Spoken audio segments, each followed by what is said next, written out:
Hello comrades, Commissar Bro here today with Romance of the Three Kingdoms 11. After playing so much of Nobunaga's Ambition Sphere of Influence, I felt like this would be a good game to kind of show to you guys. So, before I start, let me show you the officer creation screen. I've already created an officer, but to give you a basic idea of what it's like, you can set their birth date, how long they lived, their father, spouse, their mother, their close friends, sworn siblings, liked officers, disliked officers. You have quite a selection of different faces to choose from, as you can see here. I think I'm going to go with that one, just because of the beard. And you can go here and you pick a model based on what you want your person to actually look like. And then you go here, you can mess around with the abilities. I pretty much maxed them all out just because. And as you see here, you know, S, A, B, C. This is their basically their success rate and how good they are with that particular weapon. So spears S, pikes S, bows S, cavalry S, so on. And then you've got skills you can choose. You have quite a list of skills to choose from. Each is good at one thing, but I like capture because it helps you capture enemy officers. And then you set their personality traits. That's right. So, that is the officer creation screen. You've also got an absolutely ridiculous amount of reference material in the game. For those who are interested in that type of thing, look at, just look at all these officers who all have a biography of some sort in the game that you can read about, and each one of them has his own unique picture. It's absolutely insane, the amount of work and effort that gets put into these games, but it is so impressive, just downright impressive. But yes, so this is the reference screen. Okay, you can also read chronology and whatnot. It gives you basically the actual history and a timeline of when all this stuff happened. This the Three Kingdoms period of China is probably one of the most documented times in Chinese history, and it's such an important part of Chinese history that, I mean, even today, you know, such figures as Guan Yu and Liu Bei and Zhuge Liang and so on, Cao Cao, are still considered major figures in, you know, Chinese history. And even though this happened, you know, 2,000 years ago, almost. So, yeah. Now, when you play the game, you can pick preset scenarios, which are pretty much, you know, they're kind of like, you know, preset, obviously. Or you can pick the more major scenarios. The Yellow Turbans, all the way up to the Nanman Rebellion, are actually kind of like historical scenarios as based on the actual book Romance of the Three Kingdoms. Keep in mind, there's a difference between the book Romance of the Three Kingdoms and the history of the Three Kingdoms, which the history of the Three Kingdoms is more of an accurate telling. The Romance of the Three Kingdoms, obviously, is more that romance type, that situation, you know, kind of more fictionalized accounts and whatnot. Now, keep in mind, it's still very, very heavily based in realism. But, I mean, of course, certain scenarios like where Lu Bu was able to take on 1,000 men in one battle and stuff like that might be a bit over-exaggerated. The scenario we're going to play is Rise of Heroes, January 251. That's right. I think my officer is going to be young enough for this. Oh, no, he won't. But it shouldn't matter. It shouldn't matter anyway, because this scenario is like a completely fictional scenario that you can play in. And we're going to create a new force for our commander as well. Good old Bro Commissar here. Now, we've got a couple of different cities we can start in. All of these other cities have already been taken, so I don't know. It's not a very easy choice. There's a lot of really powerful opponents here, but I think we'll start with Yong'an. Yong'an doesn't have much of an advantage on these other guys, but we'll just have to do what we can. Now, won't we? Yes. And I mean, he's got pretty good walls too, so that should work in our favor. And at least, at the very least, I'll just show you guys how this game works. And we're just going to go ahead and give ourselves a little bit of a boost and give ourselves a rank, a title, Lieutenant Governor Bro Commissar. That's right. All right. With that, we've created our force. We're going to click confirm to confirm that this is the scenario we want to play. Oh, and I didn't really pick a color. No, we gotta go back. We gotta go back. We gotta fix that. I can't be having that color as my color. No, we've got to be. There we go. That's more of a commissar color. red, the color of blood. Alright, so we're going to pick here, Yong'an. And you get to do your settings and whatnot. We're going to leave it on normal. We're going to leave it on beginner. And we're going to leave the female officers on historical. Personally, I like the fact that you can make female officers and have them in these scenarios. I really like that, and I always think that's very interesting. So yeah, all this stuff's good. All this stuff's good. Okay, alright. Graphics quality good. Alright, let's do it. Ready to go. Alright.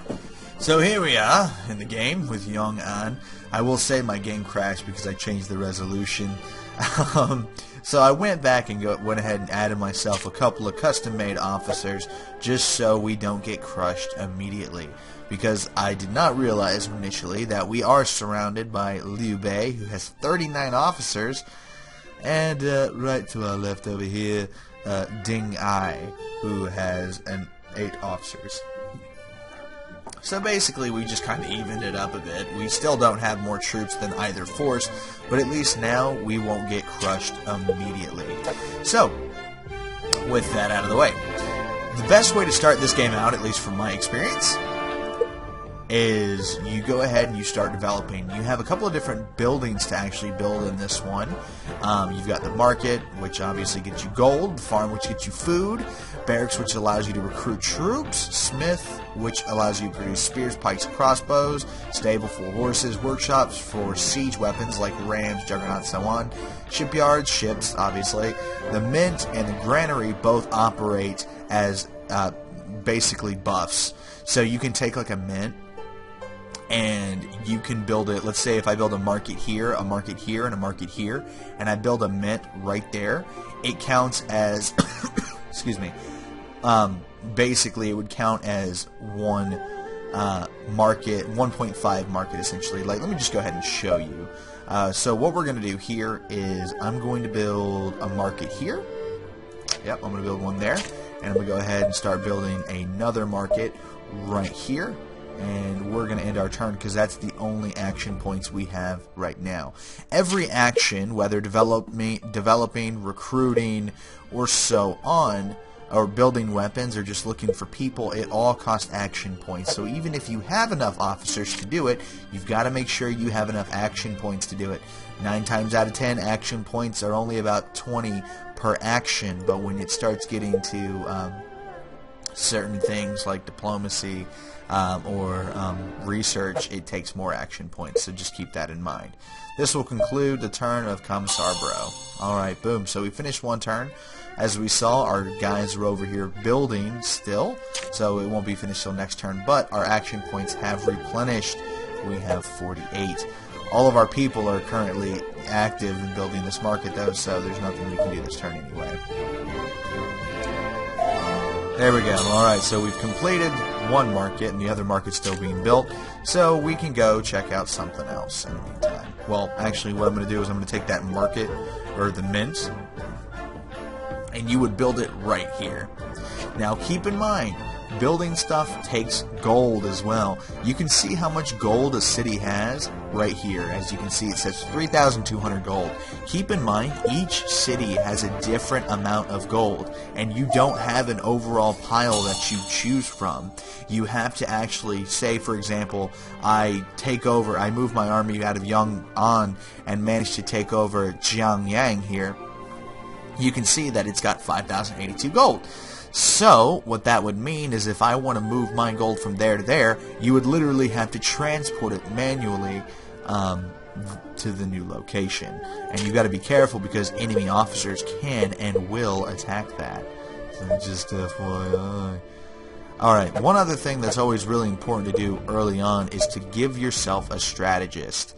Now, basically, with your people, you can kind of choose which one you want, but we're going to go with Yao Chu because he seems to be the best for the job. Alright, so when you make a strategist, he'll pretty much give you suggestions on if there's any chance something will happen or not. So if I wanted to search Yong'an for an officer, he's literally telling me there's little chance of getting his orders carried out. Basically, that means you won't find anybody. So let's try employ officer. What about this guy here, Gong Shi? Again, we can try to recruit him, but there's little chance it would happen, which basically means it won't happen. So we're not going to even bother with that. We're just going to reward our officers there. Now, we could drill our military, but we don't need to do that right now. And hopefully I'll actually be able to explain the way military works in this game as we go on. Another thing that you have to pay attention to is when you're building up your army, when you're recruiting a lot of men, the public order of your town will go down. So you need to click inspections, and basically your people will patrol your cities to get order back up to where it should be. Just FYI. Unfortunately, we can't recruit or outfit anyone yet because we haven't built barracks, and I'm too busy focusing on like my farms and stuff like that to worry about that right this moment. So yeah, we're gonna worry about getting a farm, and because if you ask me, having a well-fed army is one of the most important things in this game. If you don't have enough food, your army will fucking leave. Literally, they will just up and leave in the middle of a battle. Just like what you probably saw in one of our episodes of Nobunaga's Ambition. So it's something you've really got to keep your eye on, and you got to make sure you're taking care of business. By the way, we completed our mint, so this mint being next to these two markets basically counts as a whole nother market. What we would want to do to really maximize its usage, though, is build more markets around it. And basically, it keeps the most amount of markets you can get around it. It starts absolutely having a ridiculous amount of buffs. So, yes, that is pretty much what we're going to be going for there. Also, we are going to build a granary right here to give us a boost in food. That's right. Thankfully, we've got plenty of action points now, so that's a benefit. We just don't have enough officers to get anything done. By the way, I apologize if I keep coughing. I have a cold. I don't know if I mentioned it at the beginning of this video, but it is most certainly there. Anyway, so yeah, we've got that. We are still developing stuff. Let's go ahead and build a barracks. And we're going to build a barracks over here on the edge of our little fort there. We're still building that farm up at the top. Good, good, good. Everything's going about as we planned it to go. Now it looks like it's been a season change. So it should be summertime, I think, right now. Yes, yes, nice and green. You only actually get food once a year, so that's, or like twice a year, I think. So that's one thing you need to keep in mind as well. If you run out of food, you could always go to the merchant and you could trade in some of your gold for food, or you can buy, basically you can sell your food for gold. Yeah, so it's a really easy slider system there too. Again, as far as the UI is concerned, they nailed it with this game. And, you know, this one is far more strategy-oriented than a lot of the older games were. Oh, see, we're going to go to try to get this guy. It'll take us 4 turns to do it, but if we get him, we'll have us a new officer. But yeah, like, you can just tell that this is significantly different from the older Romance of the Three Kingdoms games, which were not so much focused on strategy. They were there was a lot of strategy portion of them, and they still had all the beautiful artwork and whatnot. But it was also an RPG. You didn't have to really be a leader. In this game, you have to be a leader, and you pretty much have to command. You can't just be a lower-ranked guy. Whereas in the other one, you could literally roam around China if you so felt that as your desire to do. Like, you're just like, fuck it, I don't feel like doing anything. I'm just going to go walk around and shit. So, you know, there was more freedom, you could say, but this one, it really benefits from its focus. It focuses so much on the strategy, on the developing, on the economy, and it does a damn good job at it. Like, it does a really good job at that. And personally, this is probably my favorite strategy game that Koei has made. I like the graphics, I like the feel of the game, I like how it works. It works very well. I will say, however, that this isn't my favorite romance game, because Romance of the Three Kingdoms 10 was my absolute favorite, and it's so hard to find like a disc copy of that game anymore. It's super fucking expensive to find. It's pretty much a collector's item at this point in time. But yeah, that's pretty much my favorite romance game, just because it was so... I loved all the aspects of it, not just the strategy portion, but I loved just being able to be like kind of like a roaming lord and to move around. You could move from boss to boss and, you know, betray your boss in the middle of a battle and stuff like that. I mean, it it was crazy. There was just so much stuff you could do, plus the artwork and the music and just the overall personality of the game were phenomenal. And of the romance games, that's probably my favorite one. I know Romance 12, it was never actually released in the United States, legally anyway. And I know that some people kind of ported it over and made an English patch to the game because Koei just absolutely refuses to release any more games. I think this was the last one, and even then, I don't know if this one's the English patched one. I'm pretty sure this is this is actually the American version of Romance of the Three Kingdoms 11. But yeah, I don't think they're going to do a 12, which is an absolute shame because I've played it very, very limitedly, just because it's kind of hard to play with the rough translations that they have in there. But what I've seen is very, very interesting, and it's an absolute shame that Koei has no plans on bringing Romance of the Three Kingdoms 12 to an American audience. Absolute shame. But I mean, that's kind of, that's what happens. They just, it's a very niche market. I mean, there's not a whole bunch of people clamoring for these games. Even though, strategy-wise, I think these are some of the best strategy games you'll play. And these are the best... Oh, yeah, she has something to talk about. If you ask me, these are the best Japanese strategy games I've ever played, hands down. I mean, they nailed it, man. They absolutely nailed it. So, yeah, that's my personal opinion. They say, it could be a fun fell around. Oh, look, so we found the guy, Qin Shi, out in Yao Shu, a servant of Count Bro Commissar's army. Blah, blah, blah, whatever we find out. Let's do it. So basically, what Yao Chu and Qin Shi are going to do is they're going to duel. We're actually going to watch this duel. If Yao Chu wins, Qin Shi will join my forces. That's right. Alright, so these duels are rather interesting. It's all kind of a rock, paper, scissors type thing going on. You pretty much are just countering what your opponent does. You say what you want to do before you do it, and then you do it. So let's see. Hopefully our guy will win this. 3 hits.